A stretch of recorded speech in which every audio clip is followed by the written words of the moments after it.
नमस्कार भाई। दर्शकों का बहुत बहुत इस वीडियो को शूट करने का जो एक मतलब है वो वीडियो देख के आप समझ जाना। मैं पिछले 3 दिन से एक चर्चा सुन रही हूँ। मैं खासकर गोहाना की बात करूँ या आजकल तो सोशल मीडिया के मोबाइल पे मिनटों में जैसे मैसेज भी आ जाते हैं, कहीं ग्रुप में, कहीं फोन पे, कहीं पर्सनल तौर पे एक मतलब वो कहते हैं ना कि एक पूरा तूफान आया हुआ है। और वो तूफान किस बात का है वो मैं आपको संक्षिप्त में बता देती हूँ, और मैंने उस बारे में किससे बात करी वो भी मैं अपनी वीडियो में बताऊंगी।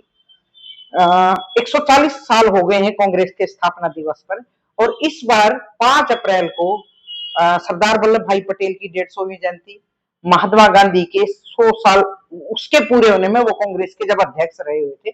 तो इन दोनों ओकेजन पे कांग्रेस ने अपना अधिवेशन गुजरात में आयोजित किया, साबरमती के तट पर, जिसको रिवर फ्रंट बोलते हैं। और मैं गुजरात गई हुई थी तो उस अधिवेशन को मैंने भी अटेंड किया। वहां पार्टी के राष्ट्रीय अध्यक्ष प्रमुख सोनिया गांधी, राहुल गांधी, एआईसीसी के मेंबरान, तमाम सरकारों के chief minister, ex chief minister, बहुत लोग आए हुए थे। काफी अच्छी खासी भीड़ थी। राज्यसभा सांसद रणदीप सुरजेवाला मंच का संचालन कर रहे थे और काफी सारे लोगों को वहां बोलने का मौका दिया। तो उसके एकदम खत्म होने के बाद मात्र 3 या 4 घंटे के बाद एक वीडियो आनी शुरू होगी, लोगों के मैसेज आने शुरू हो गए कि हुड्डा का और उसके बेटे का सुपड़ा साफ एआईसीसी के अधिवेशन में, सॉरी कांग्रेस के अधिवेशन में उनको बोलने नहीं दिया, उनको मौका नहीं दिया। अब रणदीप सुरजेवाला और कुमारी शैलजा की गाड़ी दौड़ेगी, इनको बाबू बेटों को बाहर कर दिया। वो क्यों नहीं बोलने दिया, वो पार्टी का इंटरनल मामला है। मेरे पास भी कई लोगों ने मुझसे पूछा, क्योंकि जैसे मेरी वहां थी तो मैं लगातार कुछ कुछ वीडियो डाल रही थी। सबको पता था कि वो मेरी वीडियो भी आ चुकी थी, कि मैंने भी उसको कवर किया है। तो रात को भी मेरे पास एक का फोन आया कि बहन जी उनको बोलने नहीं दिया, आप उसको कवर कर रहे थे, मैंने नहीं पता क्यों नहीं बोलने दिया। मैंने एक राजनीति के जानकार हैं, पूर्व सांसद, पूर्व हरियाणा प्रदेश कांग्रेस कमेटी के अध्यक्ष धर्मपाल मलिक से बात की। उन्होंने मुझे बताया कि अगर किसी को नहीं बोलने दिया, वो कौन है, क्यों नहीं बोलने दिया, ये तो मुझे नहीं पता, लेकिन उनके ना बोलने से उनका सुपड़ा साफ होना या उनको मौका ना देना, ऐसी कोई बात नहीं। हरियाणा की राजनीति पे इस तरह किसी का प्रभाव पड़ने वाला नहीं। वहां अधिवेशन में कौन कौन बोलता, वो एजेंडे तय होते हैं। इससे पहले जब अधिवेशन हुआ तो उसमें कृषि के मतलब एक एजेंडा आया था, उस पे भूपेंद्र हुड्डा ने अपनी बात रखी थी, क्योंकि वो उसके मेंबर थे। और जब अधिवेशन में एक प्रस्ताव पारित किया था, उसकी पूरी डिटेल तो मेरे पास भी नहीं, मैंने वहां कुछ लेने की कोशिश की उनसे, कागज पत्र मुझे मिले नहीं। लेकिन उसमें लिख रखा था संघर्ष और समर्पण, और 2-3 चीजें लिख रखी थी वहां, न्याय पथ के नाम से था वो। तो उसमें ना बोलने से भूपेंद्र हुड्डा और उनके बेटे के कैरियर को तबाह करने वाले की जो बात करते हैं लोग, वो उनका अपना विचार हो सकता है कि उनको ना बुलवाना का ऐसा कोई रीजन नहीं होता कि वे इनको ना बुलवा तो कोई बड़ी बात हो जाए। मैंने सुबह धर्मपाल मलिक से बात की, मैं उस वीडियो में मैं आपको वो भी दिखाऊंगी। तो ये जो चर्चा चली हुई है ना, मतलब ग्रुप में, कि बाप बेटे का, ये सबकी अपनी अपनी सोच है। मैंने अधिवेशन कवर किया इसलिए मैंने ये बात रखी। और मेरे पास भी, मेरे पास पता नहीं कितने फोन आए कि क्यों नहीं बोलने दिया। भाई हमें क्या पता उनकी पार्टी का मामला, लेकिन इस बात से पार्टी के फ्यूचर पे या भूपेंद्र हुड्डा के फ्यूचर पे कोई फर्क पड़ने वाला नहीं। मैं जानती हूँ कि मेरी इस वीडियो को देख के मुझे ही ट्रोल भी कर सकते हैं कि भी पार्टी की बात रख ली, मुझे कोई शौक नहीं किसी की पार्टी की बात रखने का। लेकिन चर्चा करने से पहले या ग्रुप में इस तरह सी बात चलाने से पहले मुझे लगता है कि थोड़े बहुत हमें तर्क जान लेने चाहिए। मैंने तो एक तर्क जरूर जाना धर्मपाल मलिक से। बाकी आप मेरी वीडियो पे कमेंट्स कर सकते हैं, तर्क दे सकते हैं, मैं भी वेट करूंगी। बहुत बहुत शुक्रिया, नमस्कार। भाई साहब नमस्कार। नमस्कार बहन जी। मैं सारिका बोल रही हूँ। हाँ सारिका बोलो। मैं इसलिए फोन किया आपको, आप दूर बैठे हैं। हाँ 9 अप्रैल को साबरमती हाँ के तट पे कांग्रेस पार्टी का राष्ट्रीय अधिवेशन था। उसमें बहुत लोग तो आए थे आपके पार्टी के। खुद पार्टी की जो प्रमुख है सोनिया गांधी, राहुल गांधी, खड़गे जी और तमाम जितने आपकी सरकारें हैं उनके चीफ मिनिस्टर। तो एक अच्छा कार्यक्रम था और वो मैंने कवर किया। लेकिन जैसे ही मैं वो कवर करके गोहाना आई, मेरे पास कम से कम 100 लोगों के फोन आए और एक परसेप्शन बना हुआ है एक चर्चा है कि भाई वहां भूपेंद्र हुड्डा और उसके बेटे दीपेंद्र हुड्डा जो सांसद हैं उनका पत्ता साफ कर दिया, उनको बोलने नहीं दिया। तो इस तरह के अधिवेशन में अगर कोई वक्ता ना बोले या उसको ना बुलवा जाए, तो इसका मैं थोड़ा सा मतलब समझना चाह रही थी आपसे।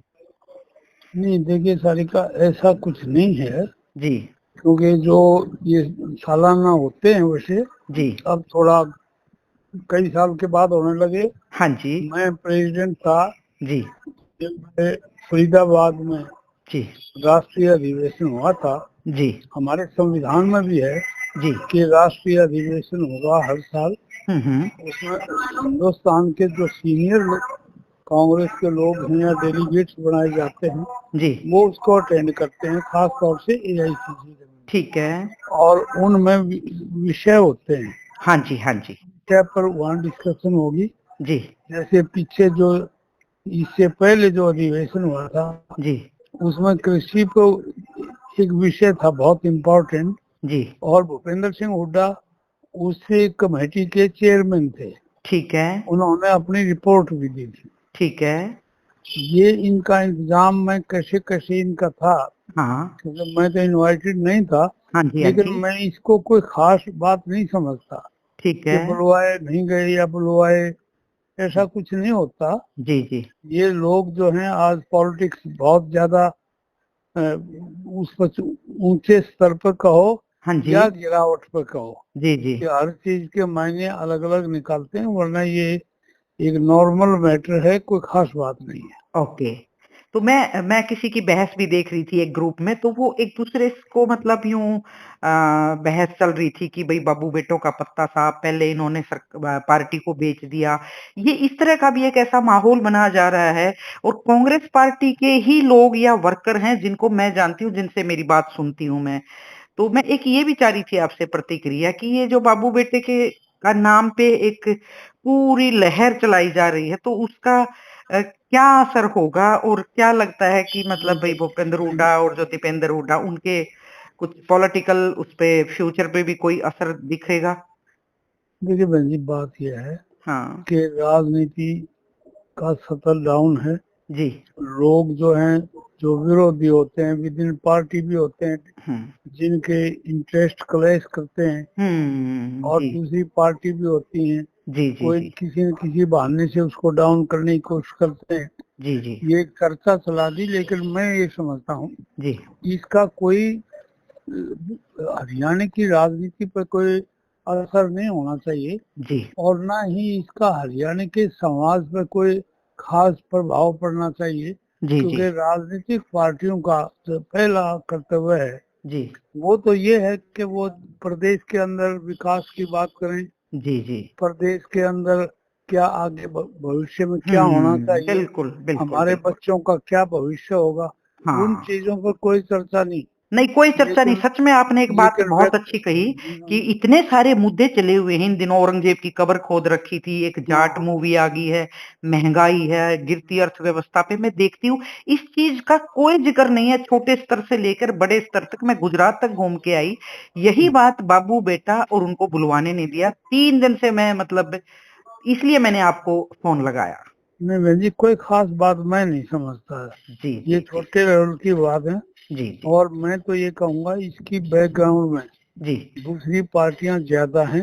हाँ हमारे कुछ विरोधी विद इन पार्टी होते हैं जिनका इंटरेस्ट क्लैश करता है, जी जी लेकिन जी दूसरी पार्टी भी इस चीज को हवा देती है हवा देती हैं। ताकि डाउन है। क्योंकि जी हिंदुस्तान में जी कोई जिस हमेशा जो चलेगी पार्टी वो कांग्रेस चलेगी। कांग्रेस हम्म पार्टी ऐसी नहीं है जो वो इतनी जल्दी मार खा जाए।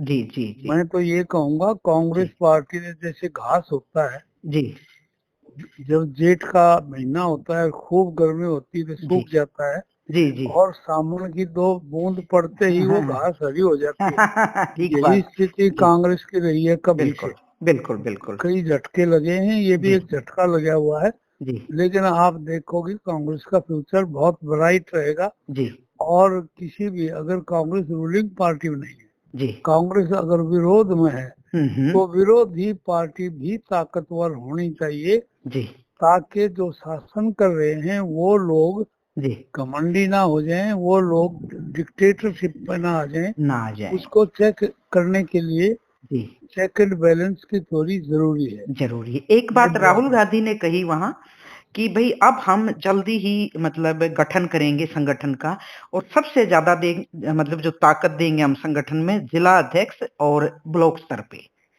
ये अच्छी बात है, मैं तो इसको अप्रिशिएट करता हूँ, जी क्योंकि मैं तो संगठन का आदमी रहा हूँ शुरू से। जी लेकिन जब तक देश आधार मजबूत नहीं होगा, उस पर हम 10 मंजिली बिल्डिंग बनाना चाहें जी जी और जी हमारा आधार है ही नहीं, जी नींव मजबूत होगी तो सब कुछ ठीक है।